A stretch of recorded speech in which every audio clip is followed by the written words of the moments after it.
Bismillah, assalamu alaikum wa rahmatullahi wa barakatuh. Abu Sufyaan. Wa alaikum assalam wa rahmatullahi wa barakatuh. This is my honored guest. I'm very happy to have this guest on my channel today, Abu Sufyaan al-Rumi. How are you, brother? Wallahi, alhamdulillah, can't complain. You know, sahab al-afiyah, that's what's important, you know. Good health and well-being. Alhamdulillah. Alhamdulillah, alhamdulillah. This brother here, he's one of the original members of Troy, one of the most active volunteers back in the 90s. He is a sort of a legend in our community, mashallah. He's very quiet. He's very quiet and shy, and he doesn't like to toot his own horn. So it's like a great honor to have him on my show, because I know how this brother is. He doesn't like to speak like publicly like that. But alhamdulillah, alhamdulillah, you know, I'm very happy to have you on. You know, inshallah, if you can tell us a little bit about yourself, Abu Sufyaan, about your background, about your studies, your talab al-ilm, right? Just give us a little bit of background so that the youth, because the older brothers obviously know who you are, but the younger brothers, they don't have any clue. So just give us some background information about yourself. Yeah, no, bismillah, alhamdulillah, wa salatu wa ala rasulillah wa ba'd. Ya akhi, jazakallah khair, actually to put me here. Like you said, I usually don't do these things, you know, but jazakallah khair for putting me on stage here, you know.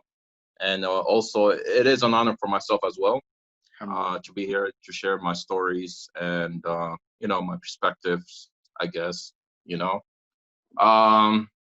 Likewise, I appreciate your work, your hard work here.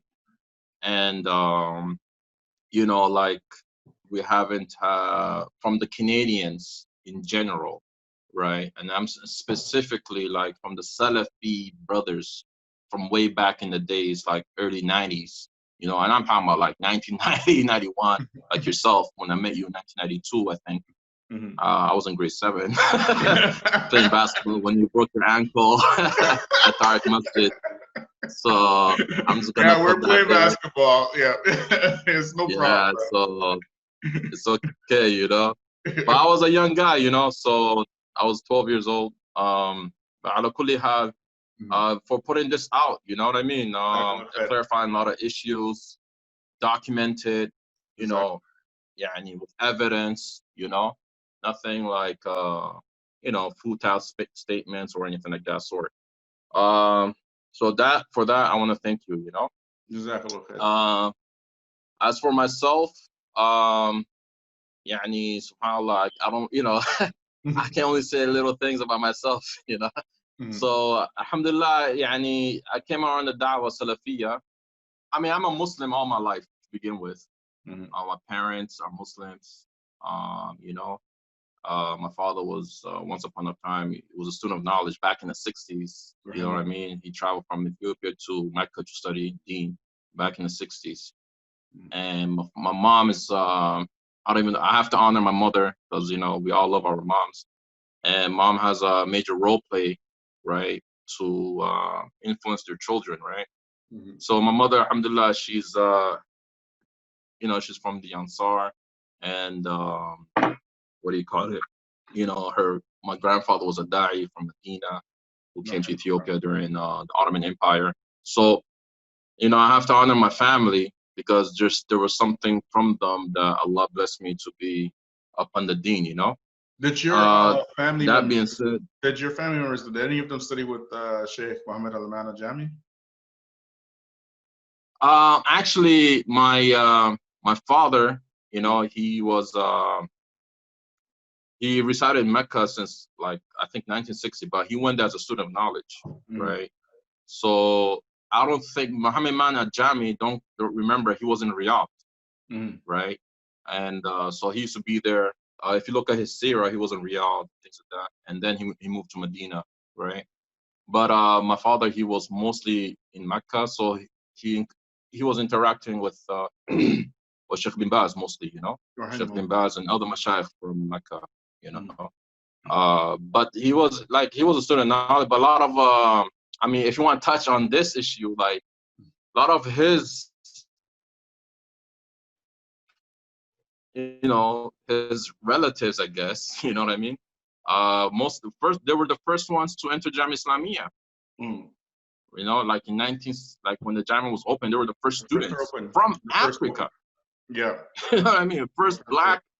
Yeah, they're like my uncles, right? My uncles, right? And they were studying with Sheikh Ali Nasr Faqih and all these mashayikh, you know. And then there were professors in Qura, there were professors in Jamiat, Islamiyah in Medina before they made it, only for Saudis, right? But yeah, there's a long history of that, which is a separate topic, inshallah, that we can benefit the people, right? But yeah, that's basically what it was, But as for myself, like I just grew up, in Toronto all my life. I have, I know it sounds bad, but this is my city, that I grew up all my life, from east to west, as you know, Scarborough, the east side, West Toronto, downtown Toronto, So, but I was never like Brampton, Richmond Hill, Mississauga. This is the suburbs, the Greater Toronto area, which for just to give you guys some background, right? I outlined it in my historical series for Salafia in the West. There was a core group of brothers in Toronto, the city, like mostly the west end of Toronto, where Abu Sufyaan was living at the time. Right, he's from that core group from the West End, and there's another group of brothers from the suburbs, the Brampton brothers. They would call them the Brampton brothers. That would include myself, Abu Shahada, or at that time we know him as Abdul Shahid, Alfaz, Khalil, a whole bunch of brothers. Akar, there's a bunch of brothers out from Brampton, right? Because there were no masajid in Brampton. There was only one small rinky-dink Tablighi mosque, masjid, and Westerners in general, we don't feel Jamaat Tabligh. We just don't, right? We're not down with the Jamaat Tabligh thing. It's a real cultural, like a South Asian cultural, religious type of vibe, and we're not down with that, right? We want like Islam. Actually, not to cut you in, but you mentioned a good point, right? Like if you look at Brampton back in the days till this day, right? Most of them is run by Jamaat Tabligh till this day, right? If you look at Scarborough, till this day, it's still run by Jamaat Tabligh. So that's the dynamic in West Toronto, where I'm from, right? West Toronto is mostly Somalians, my community, the Oromo Ethiopian community, right? And the Trinidadian community too. The Trinidadian Indians, like Tariq Masjid, right? So, they were more modern Muslims, but they were actually cultural Muslims. But we didn't really know that, right? Because it was actually a community center, but it was a more of a, Trinidadian Muslim culture center. You get me? And that's in the early 90s, and not to mention Jami Mosque. Yeah. Back in those days, because when we first came here in Toronto, right? The first place we went was Jami Masjid in 1990. In those days, there were school. Right? Yeah, there were only two. Yeah, because there was no other place, right? Exactly. The first mosque in Canada, first mosque in Toronto. Sorry. Yeah, it was Jami, and then it was Tariq, and back in those days, they didn't have no influence. Yeah. Yeah, that was like the most famous Jami, Tariq, and Medina Mosque. And at Danforth. Yeah. They came a little bit afterwards. Remember that. Yeah. And then Islamic Foundation started in so you literally count the masajids. Yeah, exactly. Islamic Foundation started. The foundation, I think, was a brand new masjid. Small house. It was early 1990s. It was like a small house back in those days. And then it became this massive, huge masjid, right? And now in Toronto, there's like maybe 50 massages. Back in those days? Nah, now you can't even count. You can't even count. Yeah, so many. It's like 200 musallas. Oh, really? More? Okay, I'm out of the loop. It's crazy. Yeah. It's crazy now. You can't even, you can't even count, man. IMO, IMO became the biggest mosque in Canada. You know, I mean, we can go in the whole history of the, you know, the Dawah and how Islam grew in Toronto. But I think that's a, yeah, we can save that. A different Yeah, topic. it's a different topic, but, tell us. But it's very interesting, you know.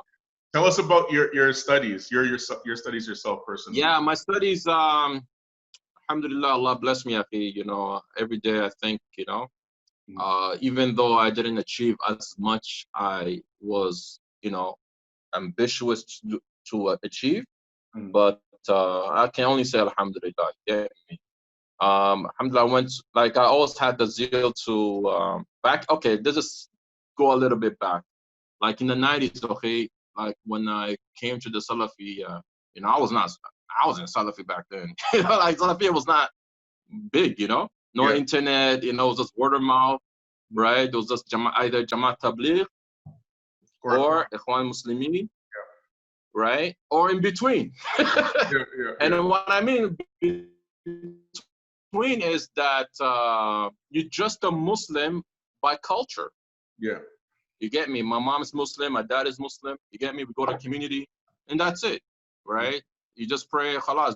There's no labeling, there's no nicknames. You just know as yourself as a Muslim. That's it. You know what I mean? But when I first started learning about Salafi Dawah, obviously like anybody else out there, you know, the first thing I was inspired by the Salafi Dawah was Dalil. Yep. You know what I mean? What's your proof? Exactly. You know, that was it. Like, what's your proof? Yep. Right. So that, like, just brush off anything you have in your mind. You know, come with Dalil. So once you start saying come with Dalil, what does it do to you, guys? You gotta start seeking knowledge. Exactly. Right. Because without knowledge, you don't have no Dalil. So it forces you to seek knowledge. You get me? So, anyways, that's what one of the first things inspired me about the Salafi Dawah. And that time, I don't know, you know, back in the 90s, I think, you don't know ulama, guy. The only ulama you know is Sheikh Bin Baz, Sheikh Albani. Not even Uthaymeen, you know. I don't know. I don't know if you know that. Not even Sheikh Uthaymeen, I think. Sheikh Uthaymeen is like maybe a little bit here and there, but it was mainly Sheikh Bin Baz, Sheikh Albani, you know, which well deserving anyway, right? So, but obviously the tapes that we used to have back in the days was mainly from the students of the Jamia Islamiyya, right, who graduated. But anyways, yeah, like. So where did you study first? Where did you study first? Yeah, I mean, I'm just trying to tell you like a little background about encouragement to go study, right? So obviously I went to, in the maybe 2000, 2005, you know, was my first year to go out there and seek knowledge, right? And originally I wanted to go to the match back in the 90s, right? Like 1998, 99, right? But I was still in high school. You know? So every day I used to go to high school with my thobe and my shamar, like, yo, you know, my zuhud life, you know? We gotta be like fasting Mondays and Thursdays, you know, like we were about it, you know? So we're like, you know, soul training. So anyway, that's when I wanted to go study with Sheikh Mukbil, rahimahullah. And but I can imagine, like, it took me 5 years, man, 5-6 years to go there, right? And Allah blessed me to go there in 2006, right? Like February. Allah blessed me to sit with Sheikh Muhammad ibn Abdul Wahhab al-Wasabi in Hodeidah.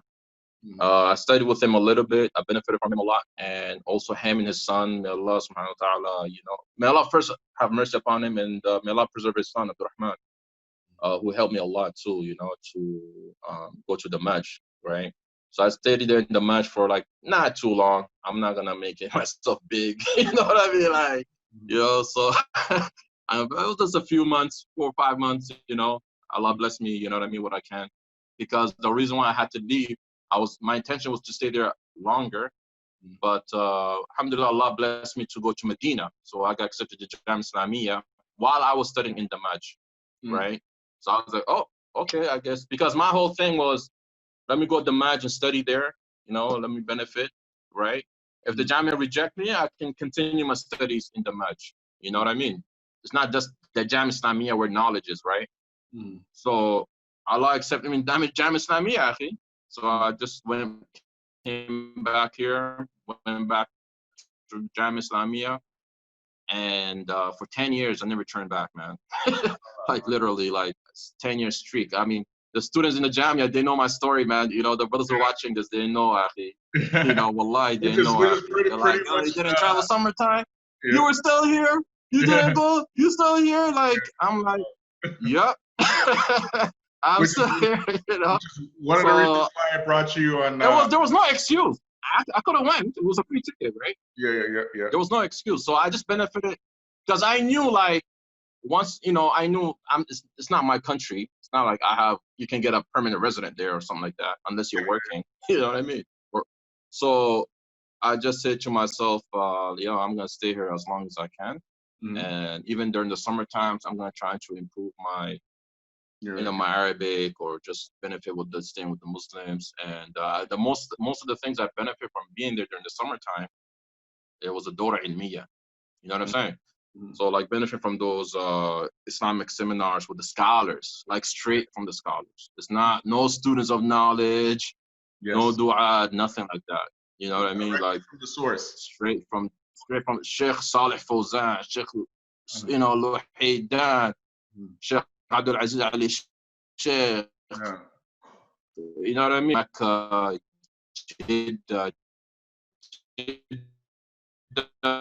like my Sheikh used to come down, you know, from too, right? So the Sheikh used to go around, give dawah like place to place. So you get like, I never went there for the certificates or anything. I just want to sit there and just like, you know, I was here, you know, and benefiting, you know what I mean? So that kind of, so when I go back to Jamia, it used to help me a lot. So I stayed there like a good 10 years, you know, straight 10 years. 2006, I brought you on the show, right, on the YouTube channels because of this particular issue. There was a specific thing that happened, which you are directly involved in, which caused those of us who remember back in the mid 2000s, there was a big what you call it, some sort of dissension between Medina.com and Spokes, right? And you have some very important, pertinent, relevant information about this particular situation, right? So let's lay out the landscape first. With the brothers involved, we have the brother Nader from Canada, right? We have the brother Abu Khadeejah from the UK, and we are in where? We're in the Prophet's Masjid. No. Okay, so you tell the story. You tell the story, and I'll just let you. Like, akhi, like you have to understand something. You know, subhanallah, like during that, you have to know the whole. Like, we can't just, like, for someone who doesn't know what's going on, you know what I mean? We can't just give them like, here's a piece of the pie, you know? Yeah. You don't know how it was made, who originated that, you know, that recipe, you get me? So, like, the whole thing started, I mean, subhanallah, you know?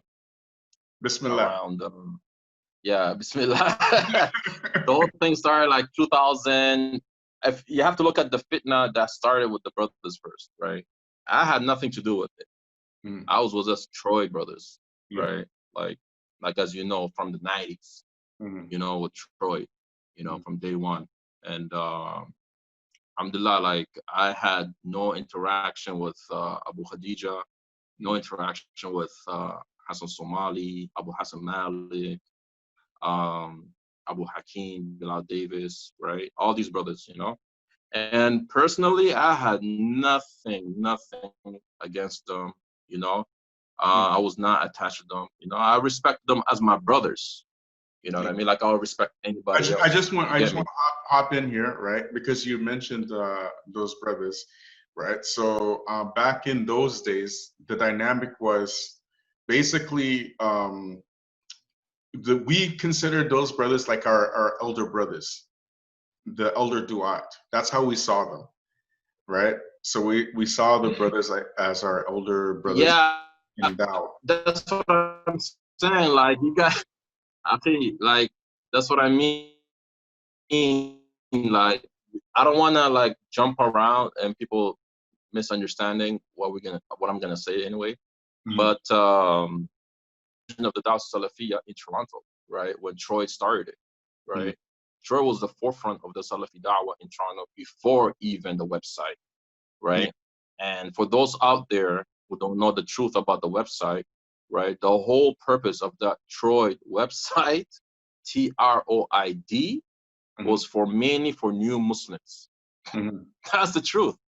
It was made for new Muslims because the rising that time when the internet was coming up, right?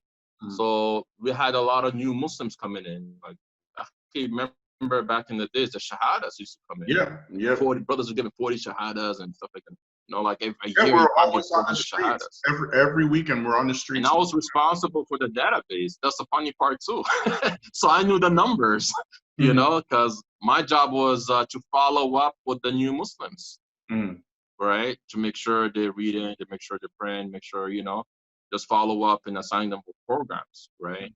So anyway, that was Troy, you know, back in the 90s. It was mainly about dawah to new Muslim, dawah to non-Muslims, and bringing back the Muslims to the Quran and the Sunnah, al-Fahim al-Salaf al-Salih. That's it, nothing else. Simple as that, you know, non-profit. No one was on a payroll. Everybody came from their own will, you know. So like it was so much so that we used to think like who's like how is the bills being paid? You know, and the dawah's moving forward. And so much so brothers used to say like, yo man, this is Allah's markaz, man. This is run by Allah. It's not my markaz, nobody's markaz. Nobody owned the markaz. You know, the markaz Intisar Dawah Islamiyya. So tell us about what happened So like the dawah was going on like that until as you know, there's like a long story behind that. So we hit around 2000. Like I said, I was in Saudi Arabia, Medina, right? And you know, alhamdulillah, Allah blessed me to meet Nadir, right? And I met Nadir, with all honesty, with our brother Saeed, you know, al-Habashi, right? Ya rahimahullah. And may Allah have mercy upon him and his children. I mean, he's the one who introduced me to him because he was from a Canadian brother, right? And you know, brother Saeed was like, he was really like, oh, you got to meet this brother, right? So I met him. You know, we talked, and I met other brothers from, you know, Medina as well. And but he was my main guy, right? Like meaning he was really different than the other students of knowledge, if you know what I mean. It was really different. So we had a talk. We spoke about some issues, and I already had some issues with those brothers involved in our community, right? Because I didn't like some of their advice and etc. But there were some brothers who just said, "Hey, these are our elder brothers. They have more experience than us. Okay, they know so what they're doing. Before you continue, just suck it up and go on." Before you continue, right? Because I know exactly who you're talking about. Anybody who's older knows who you're talking about right away, right? So, me, I have no problem. I have no problem name dropping. No, I can